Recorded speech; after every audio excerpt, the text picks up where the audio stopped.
In this video, I'm going to show you how you can easily change hotspot name on your iPhone. Be sure to watch the video to the very end so you don't make any mistakes, and of course do not forget to like this video and subscribe to my channel. So let's begin, and first off, open up settings. Then scroll down for a bit and tap on General, and then tap at About. You will be taken to About page where you can easily find the name of your iPhone. You can tap on it to change, and the name of your iPhone is also used for the name of Wi-Fi hotspot.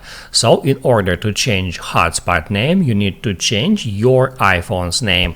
So you can just change that name, then just don't forget to hit Add Done, and that's it.